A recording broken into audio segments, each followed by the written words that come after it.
MediaTech Ventures Community Spotlight brought to you by Insperity, powerful HR solutions with exceptional follow-through. HR that makes a difference. Hello, ladies and gentlemen. Welcome back to another episode of Community Spotlight. I'm your host, John Zazzaro, president and co-founder of MediaTech Ventures, here with the man behind the Wizard of Oz, as some people call him, behind MediaTech Ventures, Mr. Paul O'Brien. How are you today, good sir? Under the circumstances, I'm just the man behind closed doors while we're sitting at home still under coronavirus quarantine. I got out briefly for a cup of coffee this morning, which was nice. It's good to see you, buddy. How are you? Yeah, you know, as good as I was when I talked to you about 2 hours ago. So I want to hop into it. There's a lot. I feel like you're everywhere on the internet. And I feel like a lot of the interviews that I've seen, at least with you, were more about just your thoughts on the future and the industry and what we do at MediaTech Ventures. So I'm hoping people can learn a little bit more about you. Starting with, everybody gets passionate about what they pursue in life at some point, and there's something in their life at an early age that really inspires them to go down a certain path. What inspired you to pursue the degree from ASU and to learn about this thing called the internet? When I was in fourth grade, maybe, they have this program now in elementary schools called Destination Imagination. Neat program, very, very entrepreneurial, meant to inspire young kids to be creative and start businesses, and a wonderful program. When I was a kid, it was called Olympics of the Mind. They rebranded it for some reason I'm not aware of, but it's called Olympics of the Mind. And I have this vivid memory when I was, whatever age that is, 8 years old, showing up for the first day with my group of kids, my group of students that I was working with. And they all had these wonderfully brilliant ideas about businesses to start that were meant for kids, right? That's something kids could do and produce and sell something, all the stuff you learn in an elementary school kids small business program. And I showed up with pictures of how to turn milk jugs into bird feeders, and some of the most embarrassing ideas imaginable. And I sat in the corner as everybody else. We went around the classroom, and everybody else gave their ideas, and the student mentors, the parents that were involved, and the teachers loved all the different ideas. And then the camera, so to speak, turned to young Paul O'Brien, and I shared my milk jug bird feeders. And I think I had like 6 different ways to use milk cartons to make stuff, and you could just see everybody in the room go, okay, thank you very much.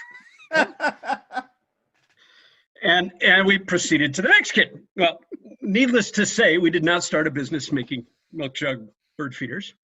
And I learned at that moment that we had a responsibility to teach people how to at least level the playing field, how to at least make sure everybody's got this, the same insight, the same expectations, the same modicum of experience about something, so that when you get into an environment where you want to start something or do something or take a risk, you aren't just at a severe disadvantage, so that when the audience gets to you have that moment where everybody looks at you like, okay, good luck, moving on to the next person.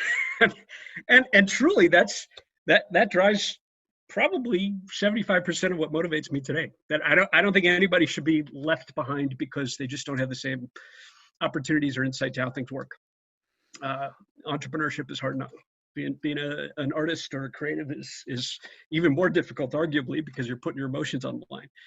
You combine these two things together like we do, and no one should be stuck in that situation where you just have a terrible idea that shouldn't even be presented. Well, somebody liked that idea, but they just went home and did it themselves, and realized that they've got plenty of that at home already.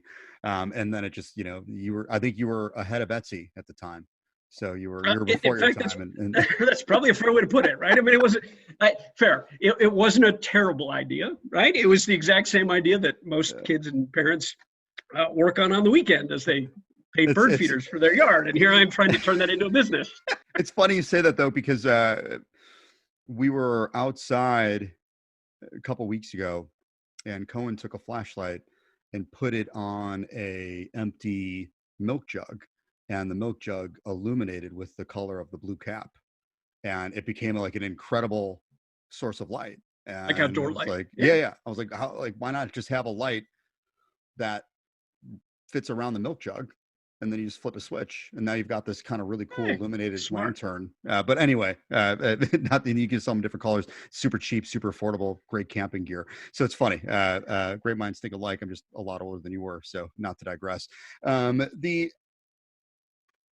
What was it about media, right? I know your father was in healthcare, and what was it that drove you to the media industry in particular, and learning more about media, right? I see your fascination at a young age now with entrepreneurship and this idea of innovation and tools and education, but obviously you are considered a media professional. And what was it, what pulled you in that direction?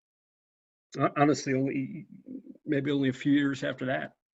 I was one of those computer geeks that had an Apple IIe computer when I was a kid. We had a neighbor who built computers, put together a computer for us at some point. And I remember playing Oregon Trail in its earliest iterations, and Where in the World is Carmen Sandiego, those kind of games.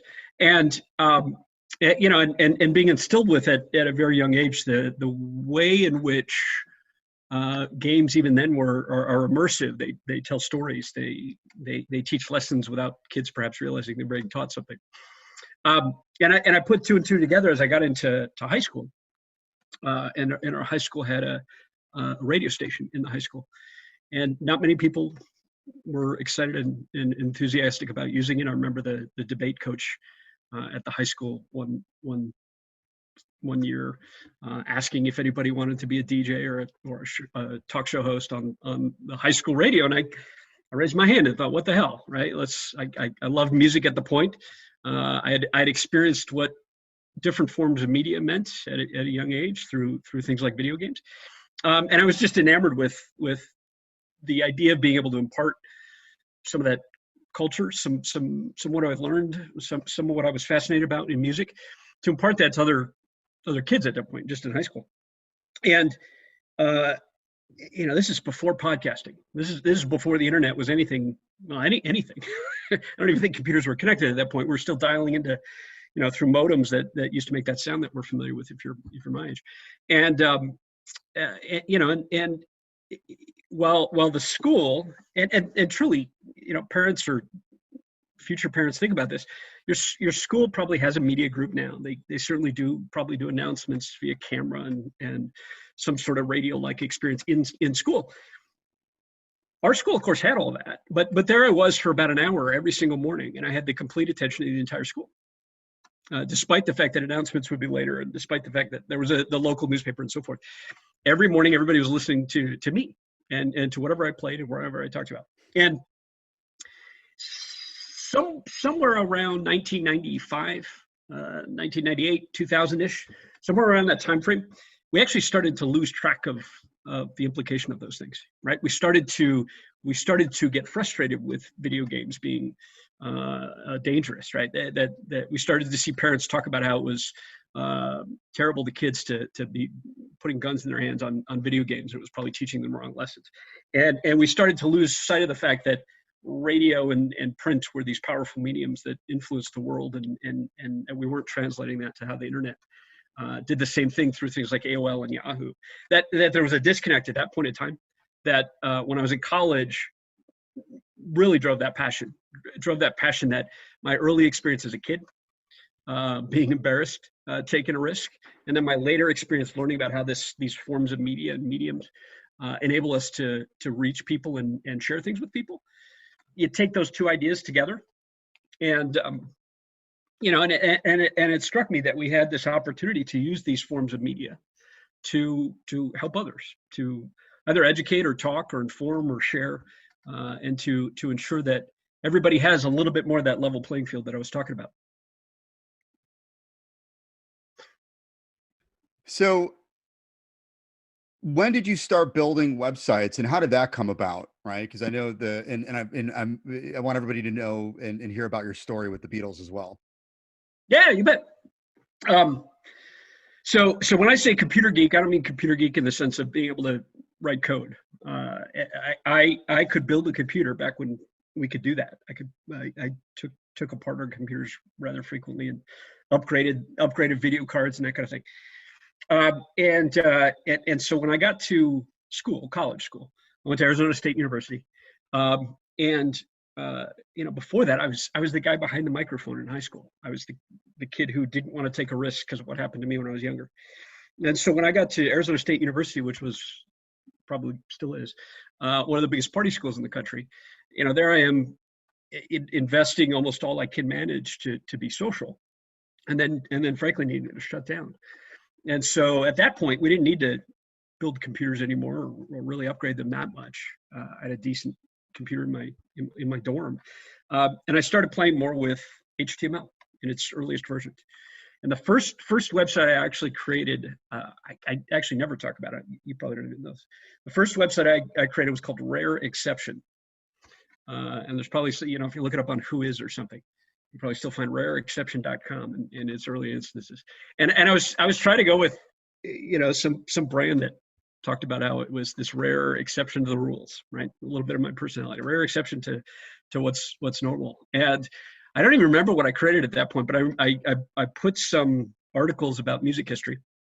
I wrote about the lyrics to American Pie. I wrote about the lyrics to Hotel California from the Eagles.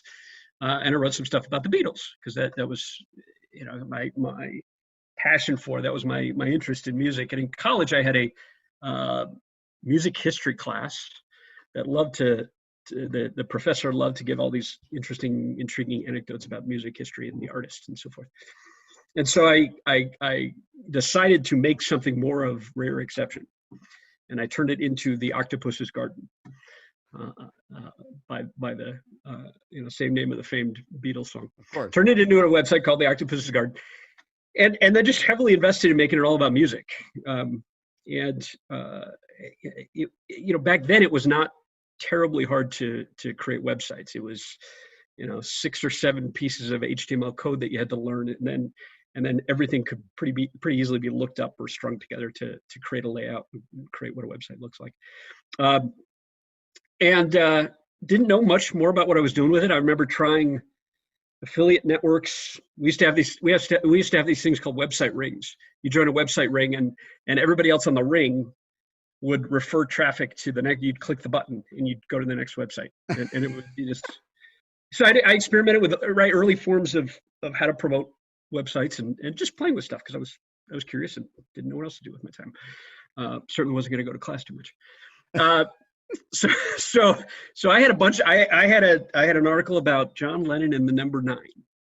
And if you're a Beatles fan, a real Beatles fan, you probably know what I'm talking about. There's a conspiracy theory about how the number 9 weaves through a lot of John Lennon's work. So I had that piece, and then I had a big piece about the death of Paul McCartney, because there's a big rumor that was started in the late 60s about how Paul McCartney died and was replaced with somebody else.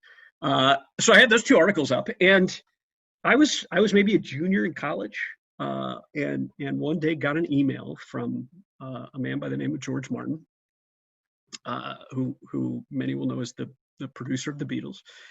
And I'm 20 years old or so at this point, still teaching myself how to create websites, and really nothing on the internet more than AOL that anybody knows of as far as a significant brand. I was toying around with listing my website on Yahoo at that point. So Yahoo was around, but not much.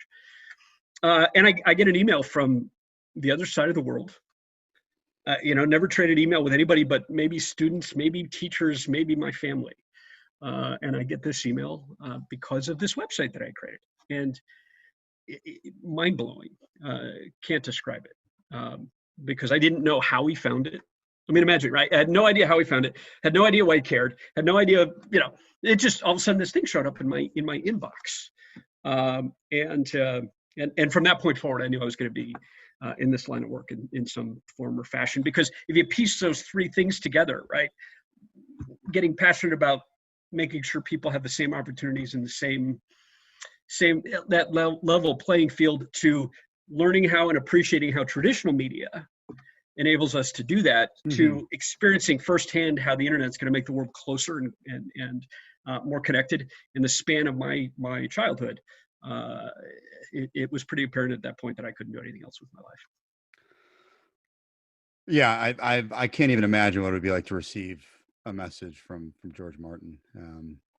Nowadays we'd probably get slapped with cease and desist, but back then nobody really knew what the hell was going on, and so it was the wild west of potential copyright infringement to fan websites to hosting all these songs and photos and conspiracy theories about Paul McCartney's death on the Let It Be.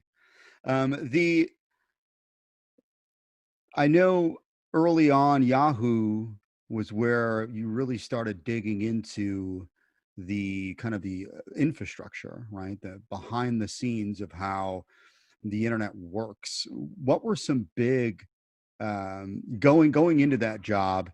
What were you expecting? And then what were some big kind of aha moments for you while you were there? I'm sure there were plenty. The biggest aha moment was on the very first day. So I'm 20, maybe 23 years old, 22 years old, I don't recall. Green as green could be. And I get shown my cubicle at Yahoo. And this was a time when we still had, they still had, I should characterize it properly, still had sleeping bags and that kind of Silicon Valley culture or stereotypical culture of everybody working all the time and very passionately. So a lot of people would still sleep there overnight and work all the time on whatever it is they were building next. And I sit down in my cubicle, and I confess I can't remember if it was Matt Heist. If some of the old Yahoos watch this, they'll know who I'm talking about, Matt Heist or Vlado Herman. But I'm sitting in my cubicle and not really knowing what I'm doing yet, right? And in the cube right next to me, immediately next to me, the person on the phone, back when it was just a telephone, actually, person on the phone next to me was talking about what sort of adult toys were going to be allowed on Yahoo Shopping. In as much transparent language as you can imagine, right? I mean, these color of things are acceptable, those color are not. We could probably have the kind with the little fingers dangling all over them, but we can't do those, right? It can vibrate, but it can't vibrate remote. I mean, it was just, my eyes are like bulging out of my head as he's on the phone with a retailer and sorting out, what they're going to allow on Yahoo and what they won't allow on Yahoo. And I'm sure half of this is made up at this point because hell what I remember about exactly what happened. But the story in my head is that he finishes up the call and he pops over the cubicle and looks at me and he goes, "Hey, welcome to Yahoo. This is what we do here. We get to decide what kind of porn is allowed on Yahoo Shopping." and then he planted a seed with me, which is absolutely true, and particularly true about our industry, which is that porn tends to lead the way on the internet. And what he was referring to is with regard to innovation in commerce and in media and the way that we consume things. Most of the money takes most of the risk there first. And so if you follow that industry a little bit, you tend to be able to figure out what's going to come next with regard to all the other forms of media. Anyway, so my first learning was that these kind of innovative companies make decisions as best they can based on trends that impact what they do, right? Regardless of the subject matter, you've got to pay attention to things and at least understand what's going on. And then decide yes or no about whether or not you want to support it and embrace it. Big learning at that point. And really, honestly, though, I think a fun and appropriate way to get introduced to the way the world works, right? That sure. Everything we do is professional and personal at the same time.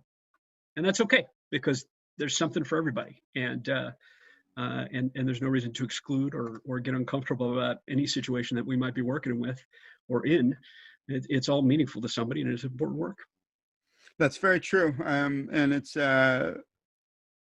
I think there's something to be said about the autonomy that organizations used to have on what's acceptable versus nowadays. It's very much so everything should be there, and we let the people decide. And we won't go down that rabbit hole, as we know there's a lot on going on at Congress potentially with that, and the big tech companies as we speak. That's a whole, we talk about that for hours. But I want to know more. So at Yahoo was kind of your introduction to the way that the internet plays a big role in the lives of everyday people, right? Kind of sounds like, and from porn to the way that kind of the search engines are starting to come together when it comes to advertising, and in a very meaningful way. And it was after that you kind of became known as the guy that kind of knew the internet, and so now we're kind of moving into a little bit more of the HP days. So I'm curious how um, HP scooped you up, and what your experience was like there, and in your time working with a little bit of a bigger budget than you perhaps had when you were at Yahoo. Sure. So, in with as much humility as I can, is humility the right word? Maybe. Yeah, I was hardly the guy who knew everything about the internet. I wasn't even close. So by this point, Kara Swisher and Gary Vee were, there were brilliant people who were very well established with regard to what the internet was and is. I certainly had a little bit of attention in what I was doing because I was out there building websites and at the same time at Yahoo when Yahoo was cool. But I didn't earn my stripes maybe in the way that it might seem, just because of the experiences I had. I was lucky. I had this early notion that is not my own, but I had this early notion that the internet and our economy now, because of it, builds upon itself. That the only reason Yahoo existed is because AOL came before that, for example. And so if you recall, folks, back in the early days of the internet, we originally had the bulletin board system. We had these modems. You really couldn't find anything on the internet because you would log into a community somewhere, a server, a bulletin board, a chat room, and that was it, right? That was kind of the limit and the scope of what the internet was. And then websites emerged. And in the early days of websites emerging, part of the reason that email from the other side of the world blew my mind is in the early days, there really wasn't an easy way to find anything either, right? That mostly people were sharing stuff in those bulletin boards in those chat rooms. And as a greater number of those websites emerged, AOL realized, America Online realized, that instead of just being an internet service provider, they could associate a keyword with website and make it easier to find big things, right? Certain things. And so, for example, Coca-Cola had the word Coca-Cola. Dell had the word Dell, so that you could just type in that word and immediately find something. Well, so we're building upon each other, right? From not being able to find anything unless it's shared to a system or a service or a larger network that's associated with one word, to then the guys at Yahoo coming along and some others at that point, and realizing that, you know what, we need something more like a directory or a library. We need a way to associate a thing, a website, with a whole bunch of different words, because Coca-Cola may be the most relevant and appropriate result for the word Coca-Cola, but there's no reason that other things couldn't be found, right? There's news about Coke, there's the stock markets, indices for Coca-Cola, et cetera. And so Yahoo built the directory, and as did others, right? Wikipedia was a different form of directory. Craigslist was a different form of directory. And what the guys at Google and the other search industry folks uncovered is the fact that that directory is wonderful, but it's also not completely comprehensive, right? A library can only have so much. Mm-hmm. It's dependent upon whatever people put into it. And so search was really arguably the first major innovation online. And what I mean by that is, if you think about it, everything that came before was just a digital version of what we already had. The bulletin board systems was a digital version of a real world meetup or networking group. Mm-hmm. AOL was, just a word association with a company. It was branding. And then Yahoo and other directories were literally kind of that library in a digital sense. And so Google came along and said, no, you know what? We can actually crawl everything, index everything, scrape it all together, put it all in a result set, and let everybody find absolutely everything. Boom, right? Massive development. That's around when I got involved with Hewlett Packard. I was hired at HP to be one of the first guys to help build out HP Shopping with an understanding of how that internet works from the inside, right? To come from Yahoo to HP and with a perspective on how then behavioral targeting and display advertising and these directories and this emerging thing called Google works. And so the short answer is my stint at HP experienced that search innovation. And then what I argue is actually just coming full circle to where we started, which is the emergence of social media, right? The bulletin board system, the chat rooms, Yahoo Messenger, the stuff that we're all wrestling with today with regard to social media and Slack, Messenger, right? And Meetup, right? Those are all just new versions of what we had 25 years ago online. We've come full circle. And in the middle of that was this thing called search and these indexes. And so when I was at HP, I had the blessing of getting a lot of money as a budget, getting a lot of money to help figure out all that was possible for an online company, a technology company, to reach people. And this was early 2000s. And so I did a lot with Google. I did a lot with Yahoo, of course, and what was then Overture, or called Overture still. Did a lot of paid search advertising, did a lot of SEO work. That's where I got a little bit of a personal brand as SEO Brian, because I got to speak at conferences and thought I should do something with that other than just being Paul O'Brien. And then Facebook came out, and part, if anything, there was the next chapter in my life experiences that, if anything, I learned then as Facebook emerged that lack of a level playing field, that lack of experience with the internet, that lack of understanding how this works, severely puts things at a disadvantage. Because here was a company then, as Facebook emerged, here was a company that was fearful of the idea that all of your employees would be on social media and could share things and talk about things. Well, not 10 years prior, we were doing that already on bulletin board systems. Not 10 years prior, we were doing that. Something like Facebook was just making it more pervasive and more accessible for everybody. And rather than fighting it, rather being uncomfortable with it, we needed to embrace it and understand how it worked and then leverage it. So arguably, I think everybody can agree that Silicon Valley is a bubble. And for many reasons, your life and career took you to Central Texas. And this was after, spending some time with Sequoia and really, so you've been kind of you're I think in the Valley for a little over a decade, right? So, really that's a culture and that's a way of doing things. What were some of the biggest differences that you saw coming out of the Valley and into Central Texas that were kind of maybe a sobering realization? Sobering is an interesting way to put it. And we should clarify that when you say bubble, I think that's true. I don't think it's accurate in the context that the internet has talked about bubbles in the past, by which we should distinguish. Silicon Valley is not an economic bubble. Sure. We've gone. I lived through two bubbles, economic bubbles there. That first bubble was unfortunately when Yahoo popped, along with a lot of other things in the early 2000s. And then of course we lived through another recession, economic bubble in late 2009, give or take, the real estate bubble that again caused the Valley to pop, but along with it, the rest of the economy. Silicon Valley is a bubble in the sense of it's reasonably isolated. It's a lot of experience and capital oriented to technology and the internet in particular.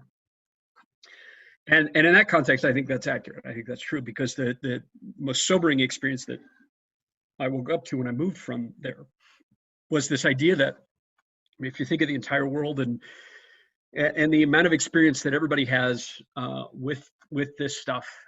You think about the amount of experience the capital has with this stuff. You think about the amount of experience or exposure the governments, your government in Chicago, or your federal government, or national government if you're in Germany.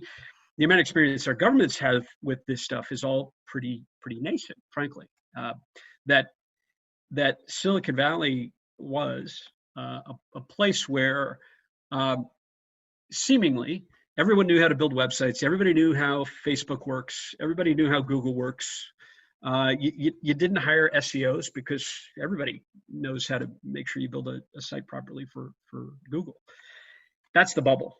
That's the bubble. And that the sobering experience I had in 2009, 2010 when I left to Texas was discovering that, in fact, most of the world has little exposure to it and little understanding of how that stuff works. And that if we think about our economic divides, if we think about a classist society with regard to jobs and opportunities, if you think about what it takes to move capital, there's a severe opportunity.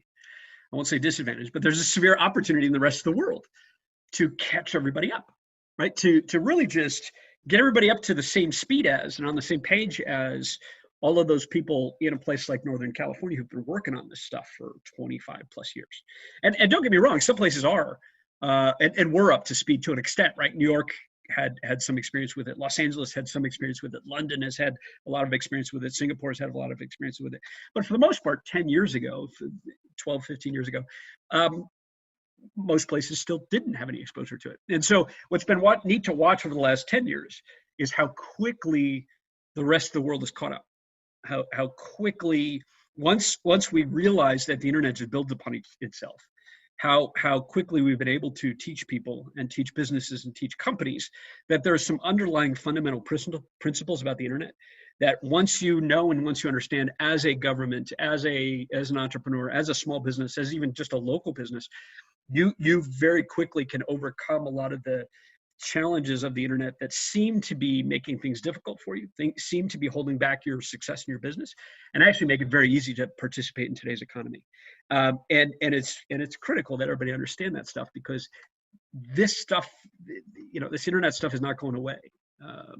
The one fundamental fact about our economy is that 20 years ago we ushered in the information age, and we are not going backward. That will never be replaced with anything else forever.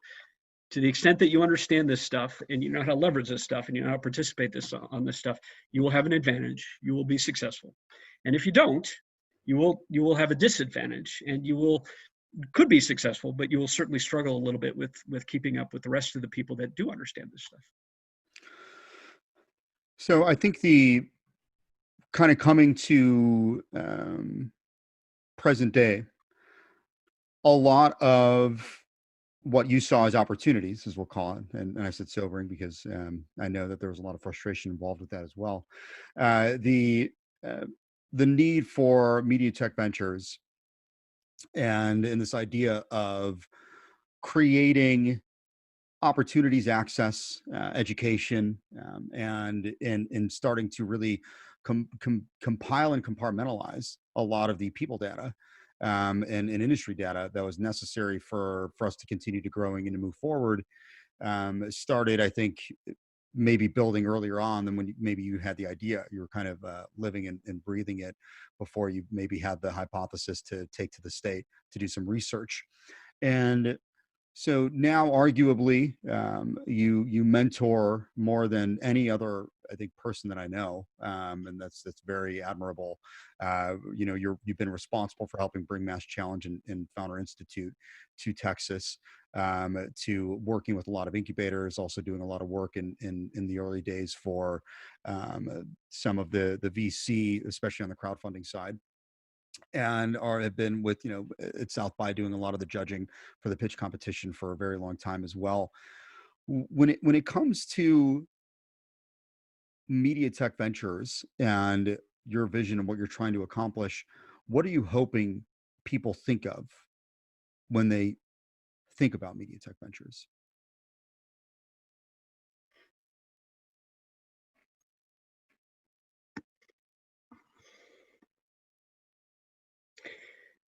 The venture capital community, the capital community at large, is really driven by three distinct perspectives. Capital community at large, I mean. Distinct perspective number one is banking. That if you make money, you can get a loan, right? A bank will help you make money, will finance your thing, because you have assets in case you fail, and so I can sell those assets if you fail. And as long as you're making money with what we're supporting, you will be able to pay back that investment, that financing. That's thing number one. Thing number two is public funding, grants, what your local government supports. Public funding is always driven by political agenda is the wrong word, but it's always driven by social interests, right? Voter interests, constituent interests. Could be a kind of crony capitalist politician who moves money because they want to stay in office. But right, there are always more political interests involved in moving that kind of money. And then the third thing, of course, is venture investment. Call it venture capital, call it angel investment, call it what you will. Venture investment in businesses, and that's historically largely driven by how traditional investments work.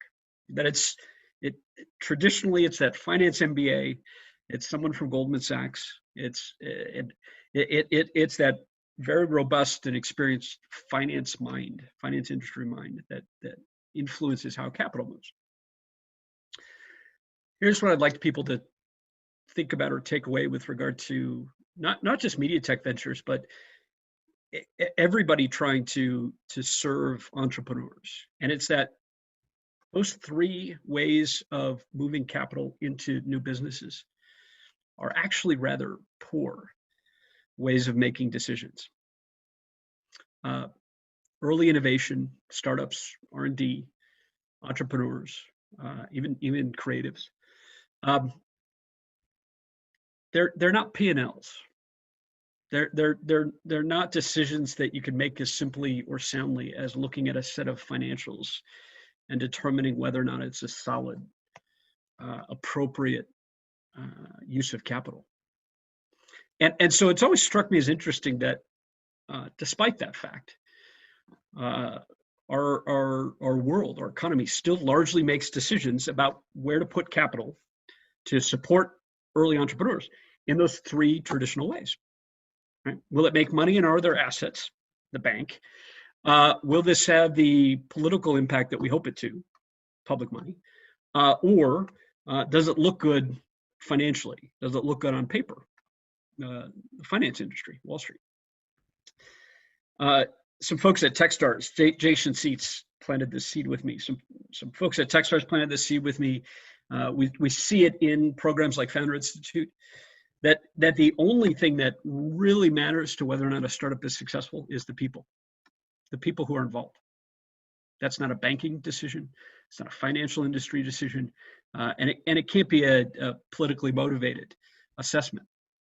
Are the people involved passionate about, capable of, experienced with, and intentional about creating something that's going to make a difference? That's what I hope people take away from what we're doing in MediaTech Ventures, that the answer is yes. You can make an investment decision that is more likely to be successful based on whether or not the people involved are passionate, experienced, capable with, and intentional about building something that's going to work and that's meaningful. We've seen it. We've seen it in our incubator. We've seen the fact that identifying people who are capable of building something new and passionate about doing so, that they are more likely to be successful.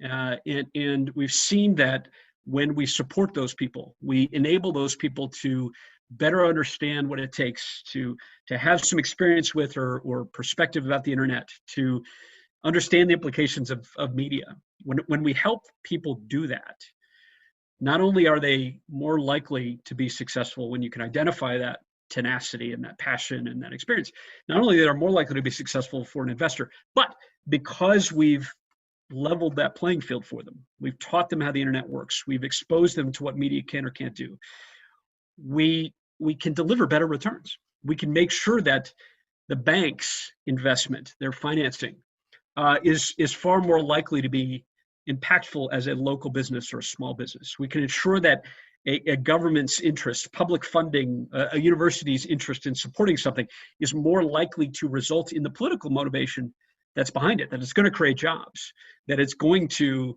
result in a stronger tax base or production or manufacturing in that region of the world, or that we can ensure that angel investors and venture capitalists get a better return.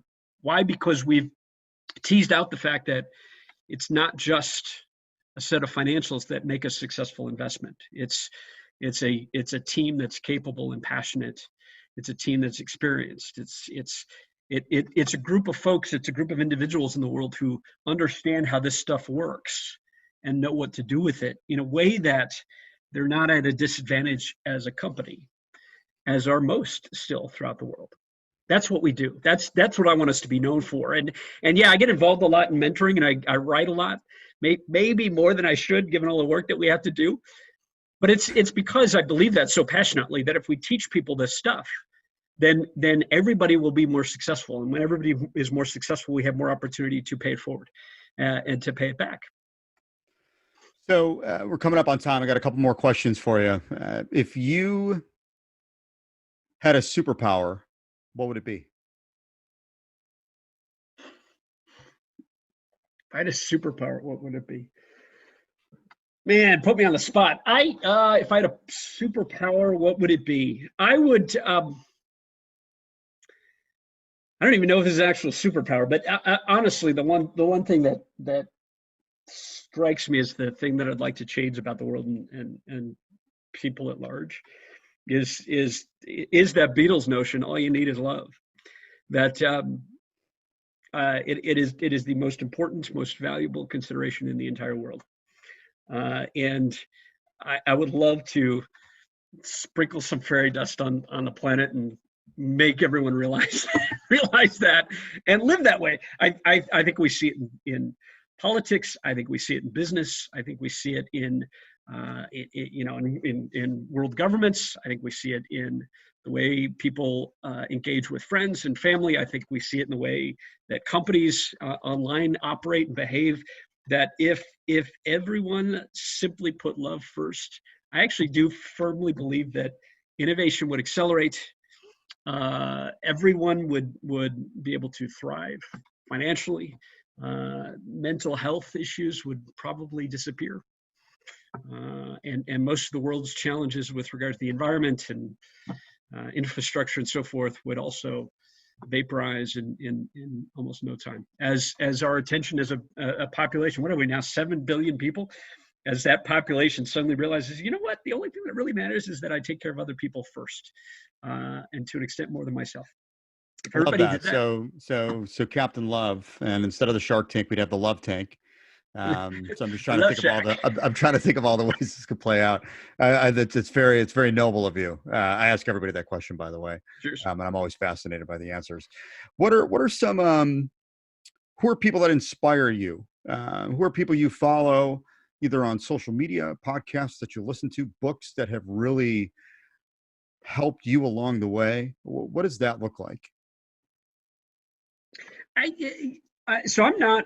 I share and I cite a couple of authors and a couple of books rather frequently as a mentor in the startup ecosystem. But believe it or not, I actually don't admire or look up to many people in general, and in the sense of following them, because I'm not the type to sit down and read a whole book. And I'm not the type to listen to an entire show because of that upbringing. Frankly, what I mean by that upbringing is I'm so attuned, I'm so accustomed to how a search engine functions philosophically, not technically, that I'm more so the mind that I should just be able to look up whatever I want on demand. And so I tend to more so just kind of seek out stuff that I need when I need it or want it than subscribing to things or buying things. Now, all that said, it might be apparent in the few things that I think about, or that I admire. I'm a big student and advocate of Peter Drucker, old economist from the 70s. You'll hear me talk about him a lot. I've only read his books like twice, believe it or not. I voraciously consume all of the blog posts and stuff about him that I can, but I actually haven't read his books cover to cover very, very frequently, and certainly not all of them. He's got some nuggets that are meaningful. The more modern equivalent of that to me is Simon Sinek, and Start With Why. I've read Start With Why. I haven't read most of his other books, but I voraciously consume his stuff too, because I just philosophically I kind of love the way that he thinks and talks. Two other folks that come to mind that I may get some backlash for, and actually I don't think I've ever talked about with anybody, even you. I'm actually a big admirer of Bill Gates. And almost as an extreme opposite, I'm a big admirer of Elon Musk. And both get a little bit of hate and a lot of love, and they're both kind of all over the place for what they do. And that's why I admire them. That I firmly believe that they're doing their best, and they're good examples of how the internet and media can make someone look terrible, or can tear somebody down, or can expose the warmth and the good stuff about somebody.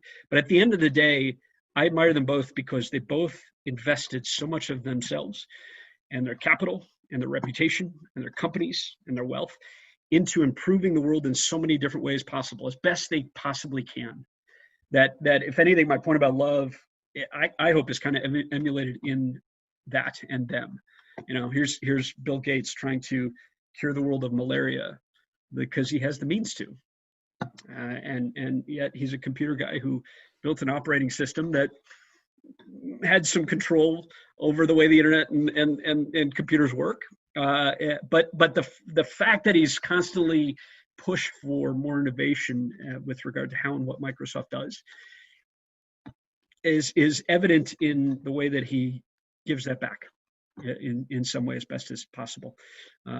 So if I looked up to any two people, it would be those two people, because they're clearly challenged people. They're clearly people that have, ups and downs. They're clearly people that don't always make the right decisions.